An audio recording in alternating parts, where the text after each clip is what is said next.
નમસ્તે મિત્રો, દીર્ઘ educational classic ચેનલમાં આપનું ફરી એકવાર ખૂબ ખૂબ હાર્દિક સ્વાગત છે. મિત્રો, આજે આપણે શ્રી ઝવેરચંદ મેઘાણીની સરસ મજાની વાર્તા જોઈશું. તો ચાલો મિત્રો, વિડીયો શરૂ કરીએ. મારા સ્વજનો. મુખીનો કોણ જાણે શોધી ફર્યો હતો કે એના પગલાં વાટલા પાટણિયાની વાડી તરફ વળ્યા. જતો તો હતો ધર્મજને ટેસવાની. સગાઓ આફ્રિકા ઉપડતા હતા, તેમને વળાવા જ પોતે ટેશન જવા વડદલથી નીકળ્યો હતો, પણ મોત અને માર્ગમાં એ વાડી તરફ ખેંચી ગયું. પાટણવાડિયા ત્યાં 3 હતા. એક ક્રોસ હાંકતો હતો, બીજો પાણી વાળતો હતો, ત્રીજો બેઠો હતો. મુખીને આવતા જોઈને વાઘેલે કહ્યું, આવો મુખી. સાળા કોળા પાટીદાર મુખીએ નીતના સામાવાળા આ પાટણવાડિયાને કાંઈ કારણ વિના ગાળથી સંબોધીને શરૂઆત કરી. કેમ અલ્યા બહુ ફાટ્યા છો? એ પછી કંઈ નજીવો કિસ્સો બન્યો હશે તેની યાદ આપીને ધમકી ઉપર ધમકી ઝૂંડી. વાગલો રાંકપણું રાખીને સાંભળી રહ્યો એટલે મુખીએ કહ્યું, લાવ થોડી સીંગો દે. વાગલે સીંગો લાવી આપી. તે ખોઈમાં બાંધીને મુખી ટેશન તરફ ચાલ્યો, પણ એની પીઠ વળ્યા પછી આ 3 જણા તપવા લાગ્યા. એક કહે કણબો, લેવા દેવા વિનાની ગાળો દઈ ગયો. બીજો કહે તો એ શું એમને એમ જશે. ત્રીજો કહે જવા તો ના દેવાય. એટલે વાગલાએ કોસ પરથી ઉતરીને બળદની રાશ નાખી દીધી અને ભાલો ઉપાડ્યો. ઉપાડીને એણે મુખીની પાછળ દોટ મૂકી અને દૂરથી હાક મારી કે ઊભો રહેજે, તારી માનો કણબો મારું. મુખીએ પાછા ફરી સામે જોયું. તક્ષણે જ વાઘલાનો ભાલો મુખીના શરીરમાં પુરવાઈ ગયો. મુખી ભોંય પટકાઈ પડ્યો અને વાઘલો નાઠો. બીજા 2 હતા તે પણ પલાયન થઈ ગયા. મુખી લોહી લુહાણ ભોકાયેલે ભાલે પડ્યો છે તે ખબર તો વડલતાથી ધર્મજ ભણતા જતા છોકરાઓએ જ્યારે વડદળ જઈ પહોંચાડી ત્યારે સૌ આવ્યા અને મુખીના શરીરને વડદલા ભેગું કર્યું. વડદલાના ધર્મજના ચોપાસના પાટીદારોમાં આ બનાવે ખળબળાટ મચાવ્યો. પોતાની કોમના મુખીને માર્યો. કોંગ્રેસની લડતમાં જેણે મુખીપણું છોડ્યું હતું તેવા આપ ભોગ આપનારને માર્યો અને કોંગ્રેસને પડખે ઊભા રહેનાર પાટીદારોની જપ્ત થયેલી જમીનો રાખી બેસનારા પાટણવાડિયાઓના જજાતભાઈએ માર્યો. જૂના કાળની ચાલતી આવેલી અદાવતની આગમાં ઘી હોમાયું. મુખીના મરતા શરીરને માથે ભાઈ આવી ઊભા રહ્યા. ભાઈ એક પ્રચંડ કાય, વિકરાળ અને પોતાની મેલી વિદ્યાથી કાંઈકને ધ્રુજાવનાર પાટીદાર આગેવાન હતા. પોલીસ અમલદાર અને પંચની સમક્ષ મરણ સોમાનું આખરી નામું લખાવતા પડેલા મુખીને એણે જ્યારે મારનાર તરીકે 2 જણાના નામ બતાવતો સંભળાયો ત્યારે એણે આંખો તાણી દાબ દીધો. તું તો ચાલ્યો, પણ પાછળવાનું શું તેનો તો વિચાર કર. ચાલ લખાવ. એમ કહીને ભાઈએ 2 ઉપરાંત બીજા 5 પાટણવાડીઓના નામ એ ડાઇંગ ડિક્લેરેશનમાં દાખલ કરાવ્યા. મુખીના પ્રાણ તો એ કાંઈ હા ના કરે તે પૂર્વે જ છૂટી ગયા હતા. વડોદરાની સેશન્સ અદાલતમાં સચોટ પુરાવાના જોશથી અને અગ્ર દરજ્જાના ધારાશાસ્ત્રીની બાહોશથી વડદલાના સાથે 7 આરોપીઓને સજા પડી. એકને ફાંસીની, એકને જન્મ કેદની, બાકીના 5માં કોઈને 5, કોઈને 7, કોઈને 10 વર્ષની. જેને ફાંસીની ટીપ મળી તે ભાલો મારનારો વાઘલો નહોતો. એની સંગાથે મુખી તરફ જે દોડેલો તે પાટણવાડિયો પણ નહોતો. વાડીએ જે ત્રીજો હાજર હતો તે પણ નહોતો. ત્યારે એ કોણ હતો? એ નામે વાગલો હતો, પણ આ ખૂનને ને એને કોઈ નિસ્બત નહોતી. છતાં એ ફાંસીને લાયક જ હતો, કારણ કોંગ્રેસની લડતમાં મુખીએ આપેલ રાજીનામા ટાણી મુખીપણું લેનારો એ વાગલો હતો. લાગનો જ હતો, દાઢી માંગતી હતી, પુરાવા સજ્જડ હતા, ધારાશાસ્ત્રી બાહોશ હતા. નિર્દોષ ખૂની ઠર્યો, રાત્રિ દિવસ બની. જન્મ ટીપ પામનાર વાઘરો બેશક સાચો ખૂની હતો. એનું એટલેથી પત્યું. એણે કંઈ કોંગ્રેસની લડતને ધક્કો નહોતો પહોંચાડ્યો. બાકીના 5 આ કામમાં 6 નિર્દોષ રહ્યા. પણ તેથી શું થઈ ગયું? તેઓ પાટણવાળિયા હતા, ચોરી લૂંટોના કરનારા હતા. વડદલાના પાટીદારોએ આ સજાના સુનાવણી દિને જાહેર ઉત્સવ કર્યો. ભાઈએ જ્યારે સાંભળ્યું કે જેલમાંથી છૂટી આવેલા રવિશંકર મહારાજે વડદલામાં આવીને આ 7 કેદીઓનો મામલો હાથમાં લીધો છે અને વરિષ્ઠ અદાલતમાં અપીલ કરાવવા તજવીજ ચલાવી છે, ત્યારે એના રોષનો પાર રહ્યો નહીં. મહારાજને પોતાના ઘેર બોલાવીને એણે દમ બીવડાવ્યો કે કોળાને હજુ બહેકાવવા નીકળ્યા છો શું? મહારાજ કહે કે ભાઈ, શું એ ફાંસીએ જવા બેઠેલાના નિરાધાર બૈરા છોકરાને દાણા પણ ન પહોંચાડું? એણે શો અપરાધ કર્યો છે એ કશું હું ન જાણું. રવિશંકર, વડતાલામાં આવવું હોય તો સીધા આવજો ને સીધા જજો. બીજી કશી પ્રવૃત્તિ કરવી હોય તો અહીં ના આવશો.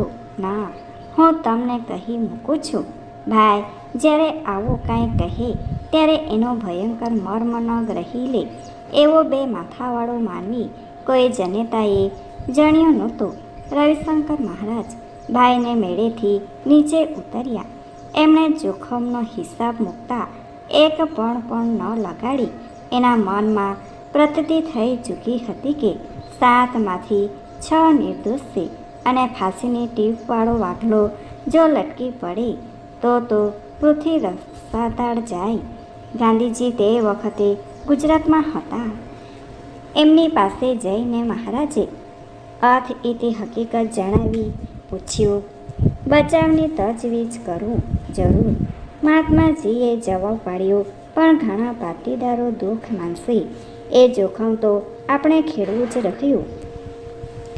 પણ આ 7 જણા બીજા ગુના તો કરનારા જ છે. એ આપણે જોવાનું નથી. આ કિસ્સામાં જો તેઓ નિર્દોષ હોય તો તેમને છોડાવવા તે આપણો ધર્મ છે. તમે જાઓ, તજવીજ કરો.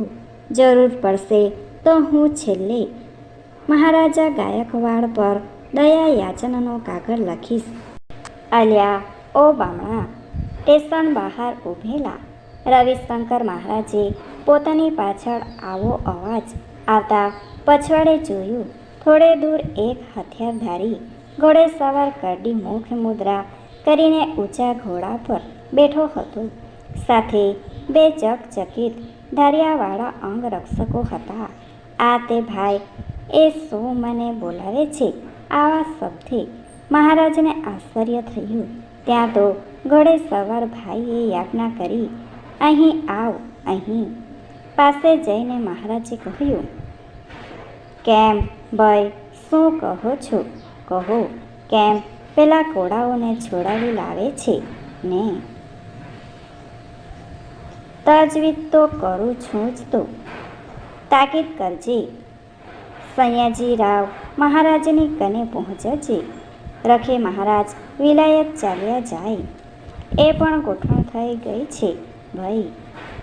ઉપરા ઉપરી આવા ઠંડા જવાબોથી ઉશ્કેરાઈ ગયેલા ભાઈથી જ્યારે અનુચિત દમદાટી ઉચ્ચરાઈ ગઈ ત્યારે મહારાજે હસીને સંભળાવ્યું, જુઓ ભાઈ, તમારી અને મારી સ્થિતિ વચ્ચેનો ભેદ સમજો. તમે હથિયાર બાંધીને ફરો છો, મારા હાથમાં તો લાકડી પણ નથી. તમે મોતથી પલ ડરતા આ રિવોલ્વર ઘોડોને આ રક્ષકો રાખી ફરો છો, ત્યારે હું તો રાત ને દિવસ એક પણ સાથી વગરનો ચાલું છું. તમને ભય ને ફળફળાટ છે મને લેશ પણ નથી.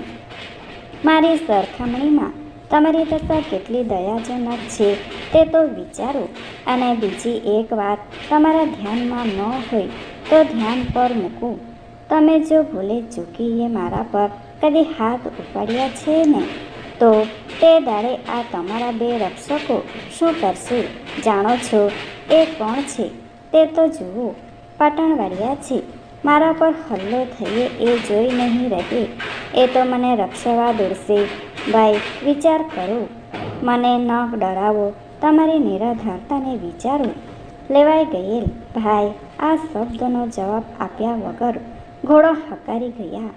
પણ આ ભાઈ તો એમના તમામ જાત ભાઈઓમાં ભભૂકેલા પ્રકોપની એક પ્રતિનિધિ મૂર્તિ હતા. બીજા એક ગામમાં જ્યારે મહારાજ પાટીદારોના ચોરા પાસે થઈને નીકળેલા, ત્યારે એક પાટીદાર ખુન્નસભેર એમના પર ધસી આવ્યો. એના હુમલાની મહારાજે શાંતિથી બરદાસ્ત કરી. બીજાઓ વચ્ચે પડી હુમલો કરનારને ઠપકો દેતા ખેંચી ગયા. ત્યારે મહારાજે કહ્યું, એને સીધ વારો છો. એને એનો ગુસ્સો મારા પર ઠાલવી લેવા દો. એને મારું આચરણ અઘટિત લાગે છે તો મને દંડવાનો એનો હક છે. બીજા અનેક સારા લોકોએ કહ્યું, તમે મહારાજ કેમ આમ પડો છો? નીકળી જાઓ. આ તો કોંગ્રેસ શત્રુ પાટણવાળિયા છે. નત્યના ચોર ડાકુ છે.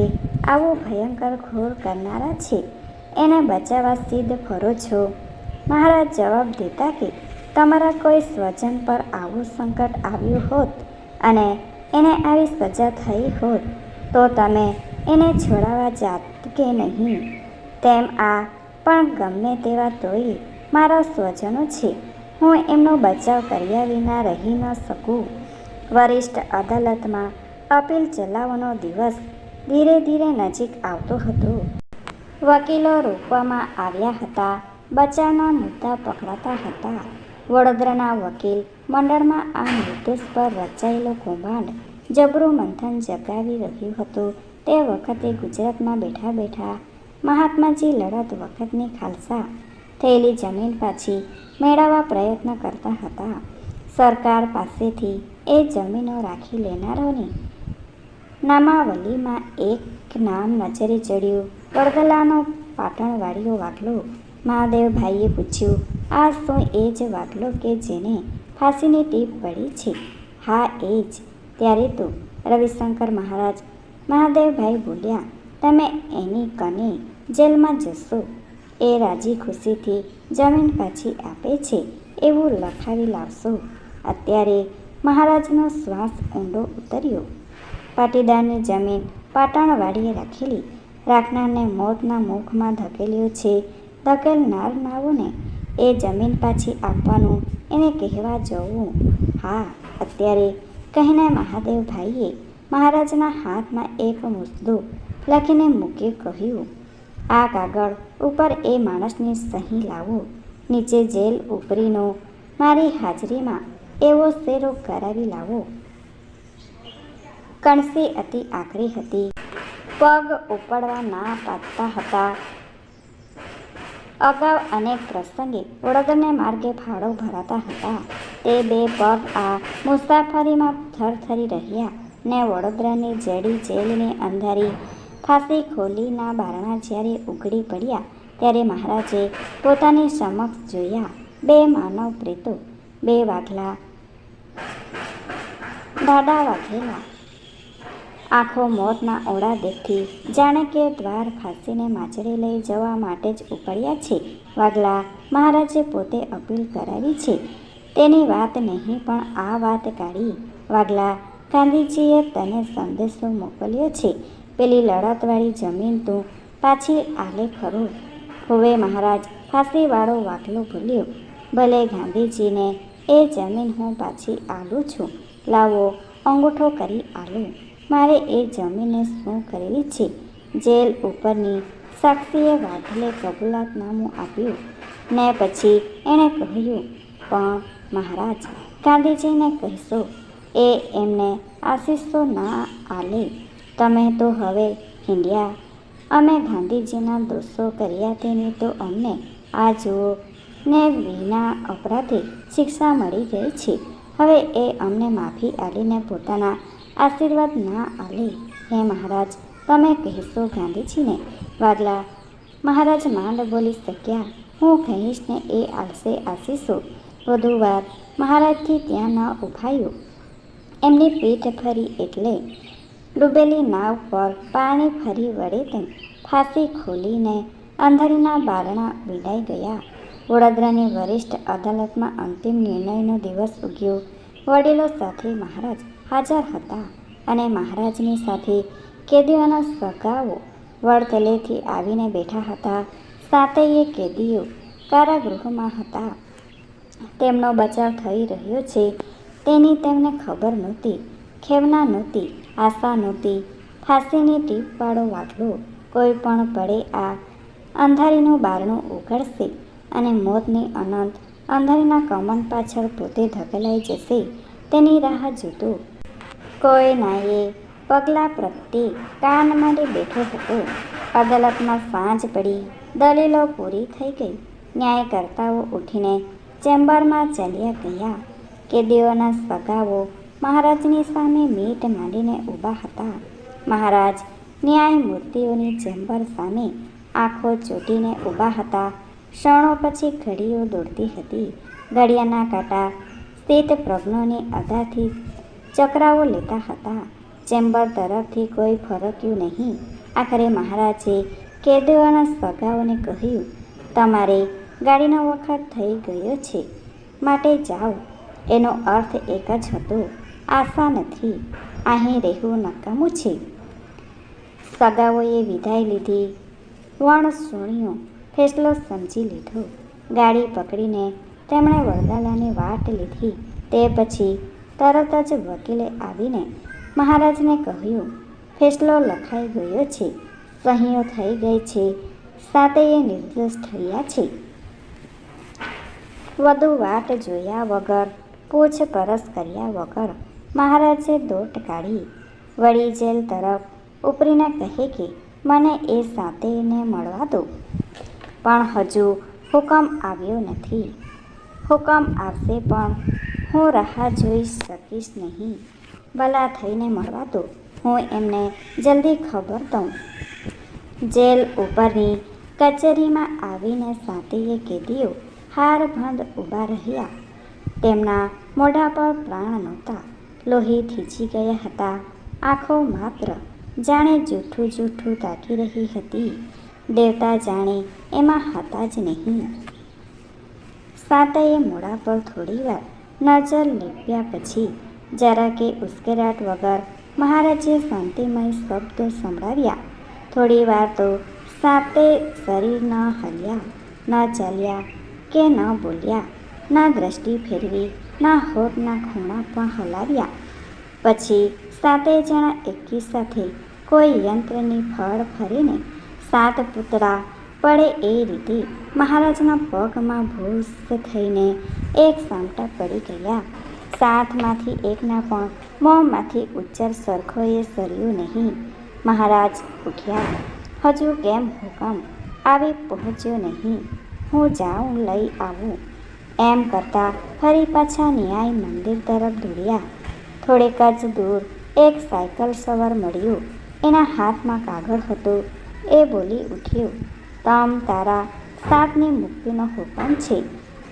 જેલે લઈ જાઉં છું. મહારાજ ઊભા રહ્યા. સાયકલવાળો કહે, મને કાંઈ રાજી નહીં કરો. મહારાજનો હાથ હોશે હોશે બંડીના ગજવામાં ગયો. હાથમાં આવ્યા ફક્ત 2 પૈસા. પહેલી જ વાર પોતાની અપરિગ્રહી વ્રત દશા એ ભિખારીને અકારી લાગી. અરે રે, આજે ગજવામાં 10 રૂપિયા હોત તો એ આપી દેત. નીકળ્યા ફક્ત 2 કાવડિયા. લે ભાઈ, વધુ તો કશું જ નથી. મહારાજનો 1-2 કાવડિયાવાળો હાથ હવામાં લંબાયેલો રહ્યો. મોં વેલું રહ્યું. સાયકલવાળો પેન્ડલ મારીને ઝડપી જેલ તરફ ચાલી નીકળ્યો. ખસ્યાનો હાથ ગજવામાં પાછો ગયો. 2 પૈસા પાછા પડ્યા ને લજ્જિત પગ પાછા જેલ તરફ વળ્યા. વળતા દિવસની બપોરની વેળાએ 5 વર્ષનો એક બાળક વડદલા ગામના માર્ગ કાંઠા પરના એક ખેતરમાં ઊભો હતો. એને ઘેર વડોદરા જઈને કાકા વગેરે સવારે જ પાછા આવ્યા હતા. તેમણે માને કોણે જાણે શી વાત કરી તે બે બોર જેવડા આંસુડે રડી હતી. રુદનભર્યા ઘરમાં અકળાઈને બહાર નીકળ્યો હતો ત્યારે વળી કોઈએ એને કહ્યું હતું કે તારો બાપો તો હવે નહીં આવવાનો.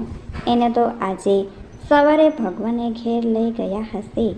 એવું એને ન ગમ્યું તેથી એ ખેતરે આવ્યો હતો અને ઘણું કરીને તો બાપો ભગવાને ઘેર જતો જતો ગામ માથેના આપમાંથી નીકળશે એ વિચારે વાટ જોતો ઊભો હતો.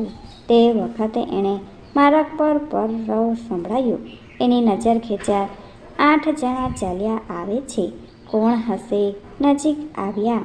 નજીક, હજુ નજીક, વધુ નજીક ને છેક જ નજીક જોયા. ઓળખ્યા. એકને તો પૂરેપૂરો ઓળખ્યો છતાં એ પાસે આવવાને બદલે ફાળ ભર્યા, આશ્ચર્ય ભર્યા, હર્ષ ભર્યા કે શું જોયું તે સાચું હોઈ શકે નહીં એવી લાગણી ભર્યા. ગામ તરફ, ઘર તરફ માની પાસે મુઠ્ઠીઓ વાળીને દોડ્યો. એક શ્વાસે દોડ્યો. મહારાજ આશ્ચર્ય પામ્યા. પેલો છોકરો કેમ આપણને દેખીને નાઠો હશે? 8 જણામાંથી એક કહે એ મારો છોકરો છે. એ કહેનારો ફાંસીની દોરીએથી પાછો વાળેલો વાદળો હતો. ન બાપ દીકરાને બોલાવી શક્યો ને દીકરો બાપને હજુ ખાતરી નહોતી થઈ કે આ નવું બન્યું તે સાચું છે. ભાગોળે આવતા 7માંથી એક જણ બોલ્યો હવે તો અહીં બાગોળે જ મોઢું પથરાવીએ, અહીં જ બેસીને મીઠાઈ જમીએ. શું છે તે? મહારાજ બોલી ઉઠ્યા. એવું શું પરાક્રમ કરીને આવ્યા છો? લ્યા તે અહીં જલસો કરવો છે?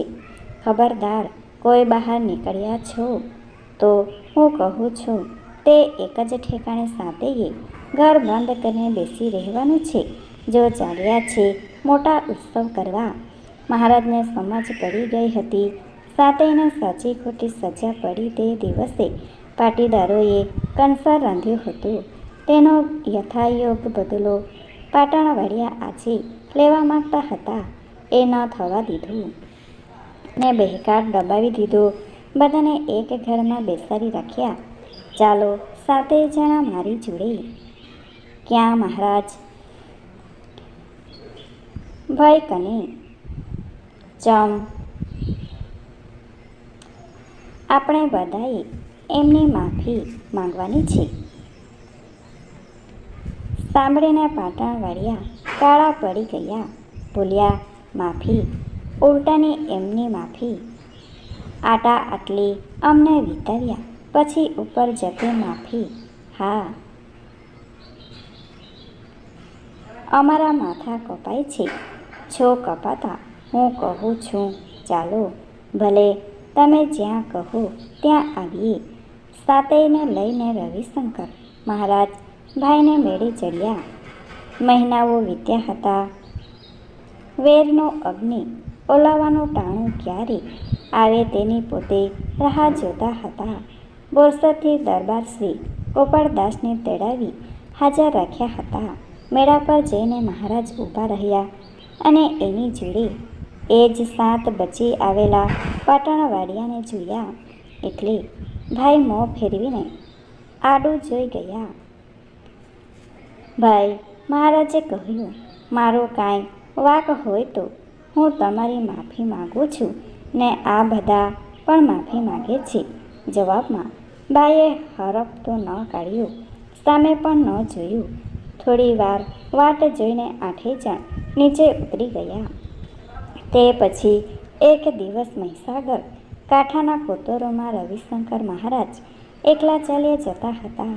એમાં છેટેથી બૂમો સંભળાય એ ઊભા રહો, ઊભા રહો. 2 આદમી દોડ્યા આવે છે. મહારાજ થંભ્યા. 2 હથિયારબંધ પાટણવાડિયા આવી પહોંચ્યા. એમાંથી એકે પોતાના માથા પરથી ફાળ્યું ભોંય પર નાખ્યું ને મહારાજને કહ્યું મહારાજ આના પર બેસો. શું છે? અલ્યા કહીને પછી કહું. એકવાર તમે આના પર બેસો. વાત કહેવી છે. બોલ, શી વાત છે? બેસતા બેસતા મહારાજે ઓળખ્યો. ગુનો કરીને નાસ્તો કરતો એ એક જ જુવાન હતો. એની પાછળ વોરંટ હતું. વાત એ છે કે અમે પેલાનું ડોકું ઉડાવી દઈશું. જુવાન ઉશ્કેરાઈને બોલ્યો. કોનું ડોકું? પેલા ભયનું, વડતલાવાળાનું. સાથી એ ગાળો ભાડે છે. કોને? તમને. અમારાથી એ નહીં સહેવાય. અમારા સંભળાતા તમને ગાળો ભાડે છે. ડોકો ઉડાવી દઈશું. લે બેસ બેસ. ડોકો ઉડાવવાવાળો ના જોયો હોય તો મને ગાળો ભાંડે તેમાં તારું શું થયું? છો ભાળતો ને તું તો માથે ગુનો લઈને ભમી રહ્યો છે. તું ક્યાં મારી પાસે રજૂ થયો છે? જા જા ગાંઠિયા. એવું કાંઈ કરવાનું નથી. પછી મહારાજ વડતાલે ભાઈ પાસે ગયા ને કહ્યું, ભાઈ, એક જ વાત કહેવા આવ્યો છું. એકાંતે તું મને ભાંડવી હોય એટલી ગાળો ભાંડી લે. હું એક શબ્દ પણ નહીં બોલું, પણ ભલો થઈને તું મને બહાર ગાળો ન દેતો. આ પાટણવાળિયા ઉશ્કેરાય છે ને વખતે તને ઈજા કરી બેસતી. Thanks for watching. Please subscribe my channel. Thank you.